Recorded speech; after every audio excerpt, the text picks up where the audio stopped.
مدتوں رویا کریں گے جام و پیمانہ مجھے، شہید کے آنگن میں آج پھر ایک لاش خون میں نہائی ہوئی رکھی ہے۔ شیخ حسن جان شہید رحمۃ اللہ علیہ کے داماد بھی شہید کر دیے گئے۔ شیخ ادریس بھی اپنے اسلاف کے قافلہ شہداء میں شامل۔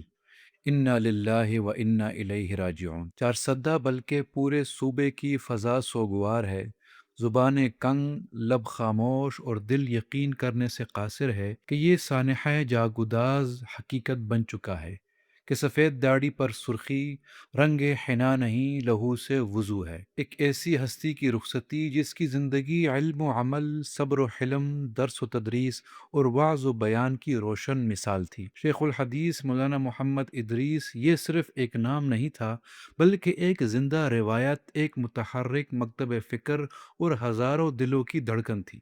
ملعون قاتل کی صفاک گولی نے پورے خطے کو اندھیرے میں دھکیل دیا۔ علم و دانش کی ایک اور روشن قندیل گل ہو گئی۔ وہ جنہوں نے عمر بھر حدیث نبوی صلی اللہ علیہ وسلم کے نور سے دلوں کو منور کیا، آج اسی ظلمت کدے میں خود چراغ راہ بن کر بجھ گئے۔ ان کے لہجے میں نہ شدت تھی نہ نفرت، نہ تعصب نہ فرقہ واریت، بلکہ نرمی، حکمت اور دل نشینی کا وہ سوز تھا جو دلوں کو جیت لیتا تھا۔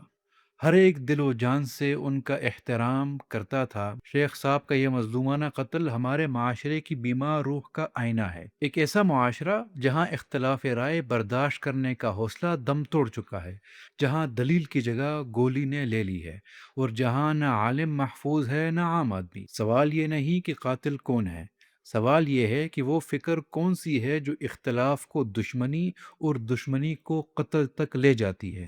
وہ ایک ایسے خانوادے کے چشم و چراغ تھے جس کی بنیاد علم میں پیوست تھی۔ ہزاروں طلباء ان کے حلقے درس سے فیضیاب ہوئے، لاکھوں لوگوں نے ان کے مواعظ سے رہنمائی پائی۔ وہ صرف کتابوں کے عالم نہیں تھے، بلکہ دلوں کے طبیب تھے۔ ان کا خلا محض ایک کمی نہیں، ایک ایسا زخم ہے جو مدتوں نہیں بھرے گا۔ جگر کے الفاظ آج حقیقت کا نوحہ بن کر گونج رہے ہیں۔ جان کر من جملہ خاصان میں خانہ مجھے، مدتوں رویا کریں گے جام و پیمانہ مجھے۔ اللہ تعالیٰ اس شہید علم کو قرب خاص کے اعلیٰ مراتب عطا فرمائے، لواحقین کو صبر جمیل نصیب کرے اور اس خون ناحق کا حساب لینے والا خود بنے۔ آمین۔